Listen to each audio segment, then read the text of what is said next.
उद्या तुम्ही दाऊदला भेटाल, छोट्या शकीलला भेटाल, ज्याच्यावरती मी कोणावरती व्यक्तिगत आरोप करत नाही, पण राजकारणात किमान नैतिकतेचं पालन तरी व्हावं. किमान सुरेश धस हे भाजपचे आमदार आहेत. त्यांनी एक बीडमध्ये आंदोलन चालू केलं. एका खुनाला वाचा फुटली आणि खरे आरोपी आकाचा आका ही भाषा आमची नाही. हे शब्द कोणी आणले? भारतीय जनता पक्षानं आणले. बावनकुळे आणि फडणवीस यांनी सांगावं की धस यांच्याशी आमचा काही संबंध नाही. धस यांनी जेव्हा पहिली बोंब मारली तेव्हाच त्यांना थांबवायला पाहिजे होतं, पण धसला बोंबाबोंब करू दिली. बीडमध्ये एक वातावरण निर्मिती केली. धस यांनी संतोष देशमुखच्या खून प्रकरणामध्ये एक आंदोलन उभं केलं. त्याला मी जन आंदोलन म्हणतो. संतोष देशमुख यांचा मुलगा, मुलगी, भाऊ यांना घेऊन त्यांनी बीडमध्ये स्वतःचं नेतृत्व उभं करण्याचा प्रयत्न केला. त्यांच्या अश्रूंचा बाजार केला. वाल्मिकी कराड असेल किंवा वाल्मिकी कराडचा बॉस धनंजय मुंडे असेल, या संदर्भात महाराष्ट्राच्या जनतेला माहिती कोणी दिली? आम्हाला माहीत नव्हतं हे बीडमध्ये काय चाललंय. आणि या बिहार टाईप माफिया टोळ्यांचं नेतृत्व कोण करत आहे हे सुरेश धस यांनी महाराष्ट्राला आणि देशाला सांगितलं. धनंजय मुंडे यांच्या संदर्भात त्यांची एक भूमिका होती आणि ती अत्यंत परकड भूमिका होती. त्यांच्या दृष्टीने ते गुन्हेगार, आरोपी आणि मुख्य सूत्रधार आहेत बीडमधल्या माफिया टोळ्यांचे. हे मी म्हणत नाही, सुरेश धस म्हणताय.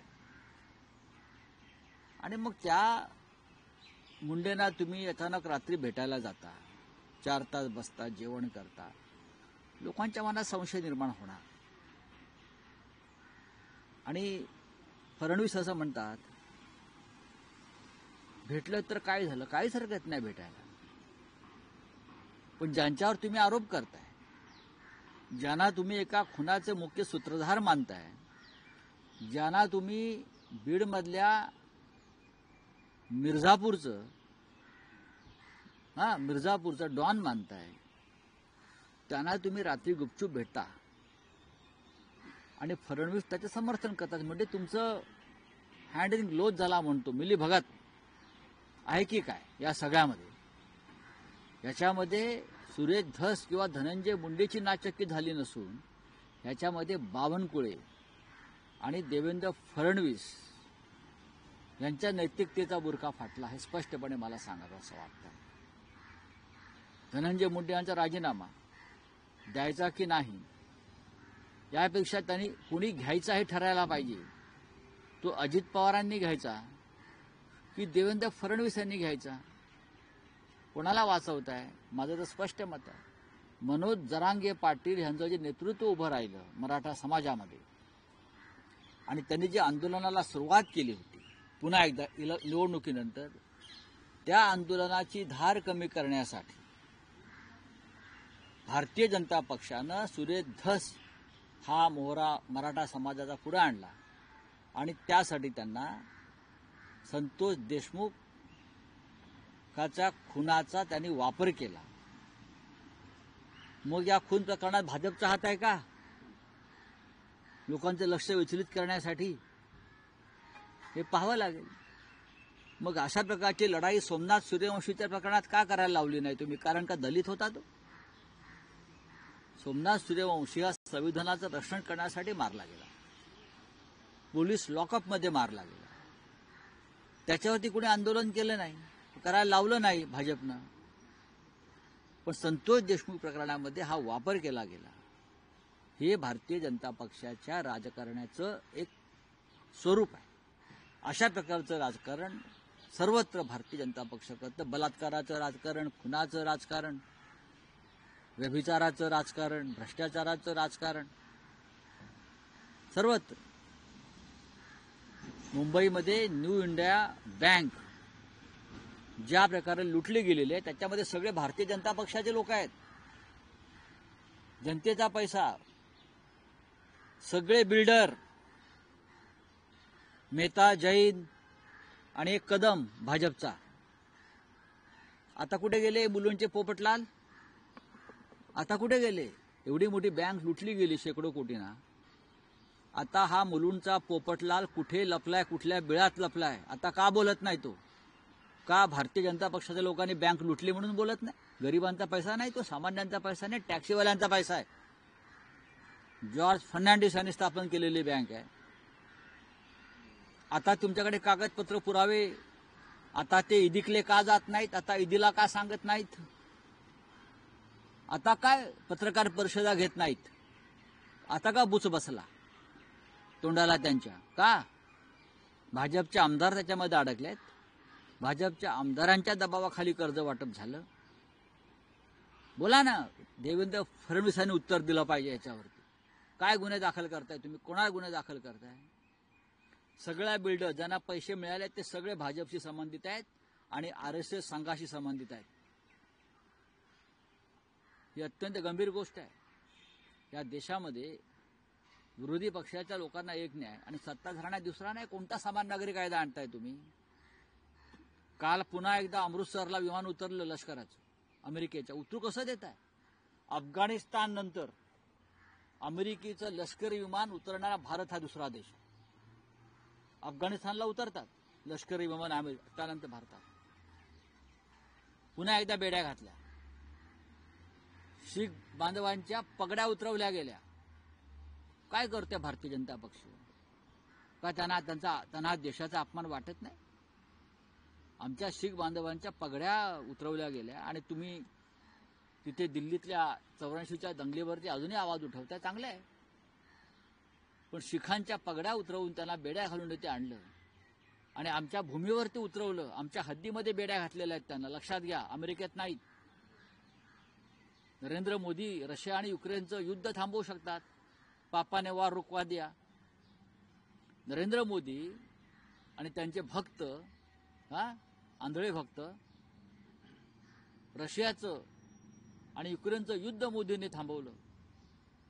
पण आमच्या भारतीयांच्या पायातल्या बेड्या आमच्या भूमीवर अमेरिकेने घातल्या.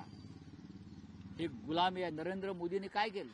56 इंचाची छाती घेऊन ते अमेरिकेला गेले आणि छातीमध्ये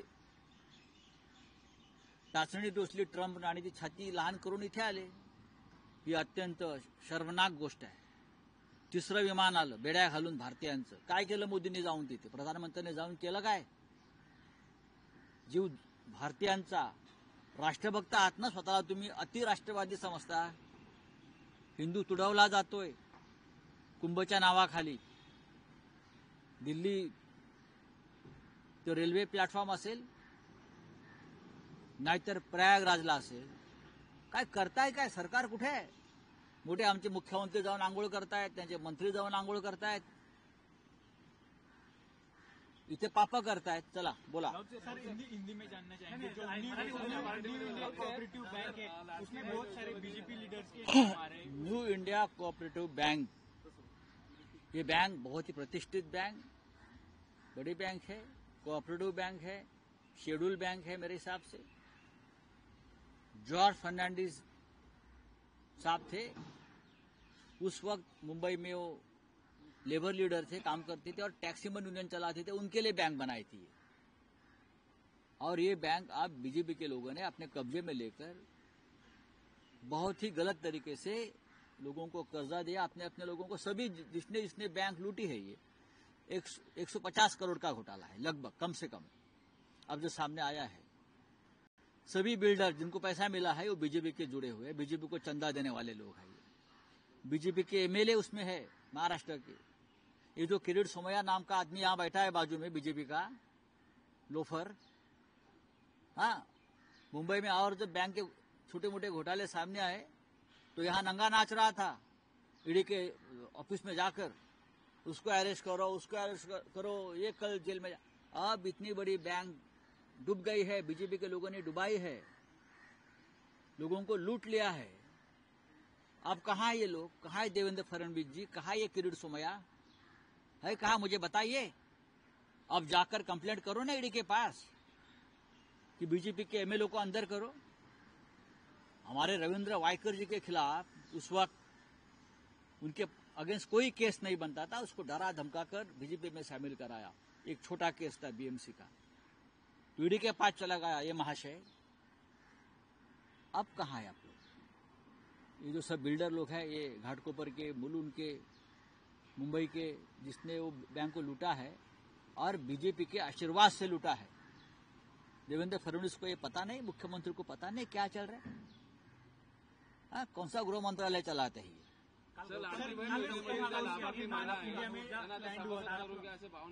कोणाला? लाडकी बहीण मधले जे लाभार्थी महिला आहेत त्यांना सभासद करून घ्या असं बावनकुळे नहीं, तारापुर अणुऊर्जा प्रकल्पाला काल गौतम अदानी यांनी यूएस भेट दिली। एयरफोर्स का विमान कल इंडिया में उतरा था।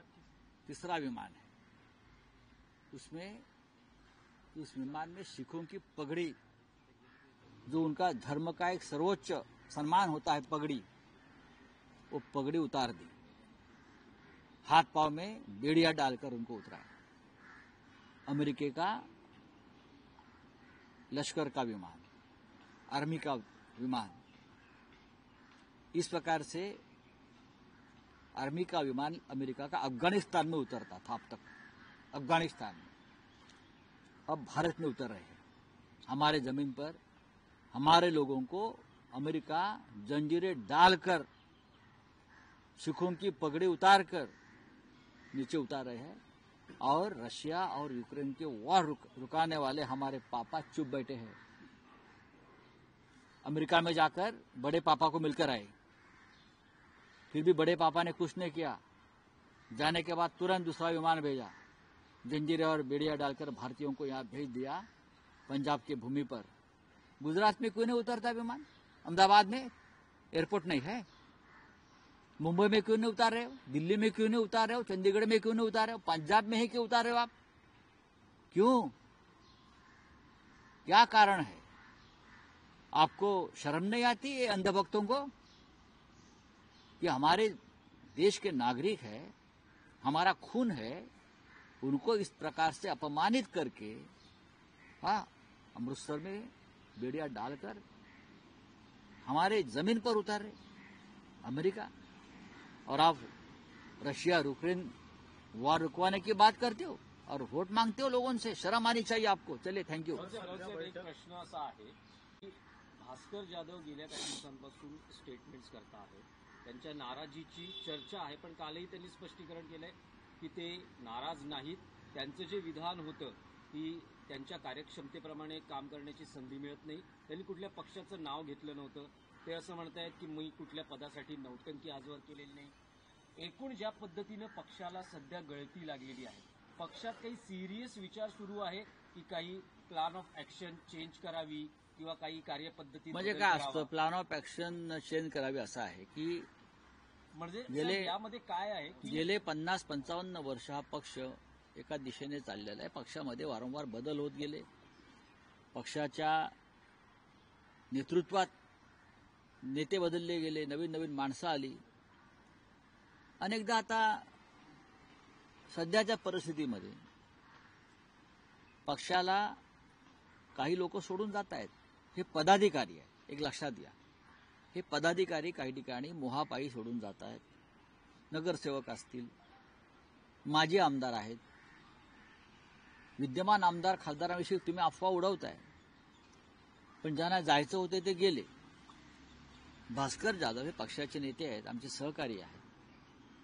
राजकारणातला त्यांचा अनुभव हा मोठा आहे आणि त्यांच्यावरती पक्षाने जबाबदाऱ्या दिलेल्या आहेत. त्यांच्याकडे पूर्व विदर्भाची जबाबदारी आहे, त्यांच्याकडे पश्चिम महाराष्ट्राची जबाबदारी आहे आणि ते काम आवडीनं करतायत. आता वारंवार आम्ही नेते मंडळ भेटत असतो आणि उद्धव साहेबांशी म्हणजे पक्षप्रमुखांशी चर्चा करतो. पुढल्या 2 दिवसामध्ये परत आम्ही भेटणार आहोत सगळे आणि नव्यानं काही जबाबदाऱ्या कोणाला अधिक घेता येईल का याविषयी आम्ही चर्चा करू. भास्करराव जाधव जे आहेत हे कोकणातले सध्या शिवसेनेचे एकमेव आमदार आहेत, हे मान्य केलं पाहिजे. कोकण आमचा बालेकिल्ला होता, यावेळेला आम्हाला पराभवाला सामोरं जावं लागलं. मग रायगड असेल, रत्नागिरी असेल, सिंधुदुर्ग असेल. आणि आम्हाला त्यातून आता उभं राहावं लागेल. पैशाची प्रचंड ताकद आणि दहशत कसली? रस्त्यावरती येऊन लढण्याची हिंमत नाही, पोलिसांची ताकद, पोलीस आणि त्या माध्यमातून आमचे लोक एसीबीच्या चौकशा. आता वैभव नाईक, राजन साळवींच्या विरुद्ध लावली एसीबीची चौकशी, त्याला ते सामोरे गेले. पण असं अचानक काय झालं? ते भाजपात जाणार होते अशा बातम्या, आणि अचानक ते शिंदे गटात गेले. काय स्वाभिमान? बाळासाहेबांचे कडवट निष्ठावंत शिवसैनिक तुम्ही, असं तुम्ही म्हणता, आम्ही नाही म्हणत. वैभव नाईकांच्या मागे लावलाय ससेमिरा. हा सगळा आमच्या मागे चालूच आहे, अनेकांच्या मागे चालू आहे. पण आम्ही खचणारे लोक नाही आहोत ना. जय पराजय होत असतात. आम्ही शिवसेनेने सगळ्यात जास्त पराभव स्वीकारलेले आहेत, पण संघटना कायम आहे. तुम्हाला जसं वाटतंय की हा गेला, तो गेला, जाऊ द्या. त्यांची इच्छा आहे, आम्ही प्रयत्न केले त्यांना थांबवण्याचे. सत्ता आहे, पैसा आहे आणि मोह आहे, त्याच्यावरती कोणाला विजय मिळवता येत नाही. देवानाही मिळवता आला नाही. तिथं माणसं आहेत. पण राऊतसाहेब, अलीकडे पक्षांच्या बैठकीत जे म्हटलं जातं, ज्यांना जायचंय त्यांनी खुशाल जावं, असं कोणी म्हणत नाही. या धोरणात बदल झाला असं कोणीही म्हटलेलं नाही. या तुमच्यापर्यंत आलेल्या बातम्या चुकीच्या आहेत. ज्याला जायचंय त्याने खुशाल जावं असं कोणी म्हणणार नाही आणि कोणी म्हणत नाही. किंबहुना आमच्या कानावर जेव्हा अशा काही गोष्टी येतात तेव्हा आम्ही त्या संबंधित आमच्या सहकाऱ्यांशी, मग जिल्हा स्तरावरती असेल, तालुका स्तरावर असेल, आम्ही चर्चा करतो, त्यांना समजवण्याचा प्रयत्न करतो. पण प्रत्येकाच्या काही ना काही ते अडचणी आहेत. कोणावरती केसेस टाकल्या जात आहेत, जुन्या केसेस उकरून काढल्या जातात, पोलीस स्टेशनला फेऱ्या मारायला लावतात, बँकांची प्रकरणं बाहेर काढतात, इन्कम टॅक्सच्या नोटिसा पाठवतात. अर्थात या सगळ्यांना आम्ही यापूर्वी सामोरं गेलेलो आहोत आणि लढलो आहोत. पण आता काही लोकांची मनं फार कमजोर झालेली आहेत, कमकुवत झालेली आहेत. त्यांना लढण्याची इच्छाशक्ती त्यांची संपलेली आहे. आता त्यांना लढण्याची इच्छाशक्ती नाही, ते जात आहेत. असे मुरदाड लोक अस्पष्ट ठेवण्यापेक्षा मग आता आम्ही काय करू शकतो? नाही, पण राऊतसाहेब, तुमचे जे राजकीय प्रतिस्पर्धी आहेत, शिवसेना शिंदे गटातले नेते असं म्हणतात की 15 महिन्यात संपूर्ण पक्ष रिकामी होणार आहे, फक्त उद्धव ठाकरे आणि आदित्य ठाकरेच पक्षात राहणार. आणि संजय राऊत, अरविंद सावंत, अनिल देसाई, भास्कर जाधव, राजन विचारे, काय पक्ष मजबूत आहे. निवडणुकांमध्ये हारजीत होत असते. भारतीय जनता पक्ष सुद्धा 2 खासदारांवरती आला होता. आणि एक दिवस हा एकनाथ शिंदेचा पक्ष आहे ना, हा त्यांचा एकही आमदार निवडून येणार नाही असं वातावरण निर्माण होईल. आज आले, अमित शहाची कृपा आहे, ईव्हीएमची कृपा आहे, पैशांची बरसात आहे. पण एक निवडणूक जी आमच्या हातून गेलेली आहे, याचा अर्थ 2029चं चित्र हेच नसणार. 2029ला चित्र पूर्णपणे बदललेलं असेल. भारतीय जनता पक्ष आणि एकनाथ शिंदे एकत्र राहणार नाही आहेत भविष्यात. काम झालेलं आहे शिंद्यांचं, लक्षात घ्या. शिंद्यांचं काम झालंय, त्याच्यामुळे त्यांचं काम तमाम होणार आहे. आता सगळ्यांना दिसत आहे, हे त्यांनाही माहिती आहे आणि त्यांच्या लोकांनाही माहिती आहे. त्यांचा पक्ष हा भाजपमध्ये विलीन होईल किंवा त्या पक्षातला एक मोठा गट हा कोकणमधल्या एका नेत्याच्या नेतृत्वाखाली भाजपबरोबर जाईल. हे तुम्ही इथे लिहून घ्या स्टॅम्प पेपरवरती, मी तुम्हाला सही करून देतो. हेच एकनाथ शिंदे म्हणतात की तुमची जे बैठक सुरू आहे ते डॅमेज कंट्रोल आहे आणि बाळासाहेबांचं डॅमेज करण्याचं काम त्यांनी केलं. 2-4 माणसं सोडलेली तर कोण काय डॅमेज? म्हणजे सगळ्यात जास्त शिवसेने बाळासाहेबांना डॅमेज एकनाथ शिंदेनी केलंय ना. कसलं डॅमेज कंट्रोल? एकनाथ शिंदे ह्या माणसाने बाळासाहेब ठाकरे, हिंदुहृदय सम्राट, या राज्याचं आणि भारताचं दैवत, त्याला, त्या दैवताला डॅमेज करण्याचं काम कोणी केलं असेल तर ह्या लोकांनी केलं. नाही तर काय हिंमत होती दिल्लीवाल्यांची महाराष्ट्रात येऊन दादागिरी करण्याची, महाराष्ट्र लुटण्याची? ह्या लोकांनी केलं, हे सगळं पाप केलं ह्या लोकांनी. आणि हे लोक जाऊन तिथे देवापुढे नाक घासतात. कुठली ती देवी, कामाक्षा, प्रयागराज, देवतांना बुडवणार आहे. चला, धन्यवाद. आपले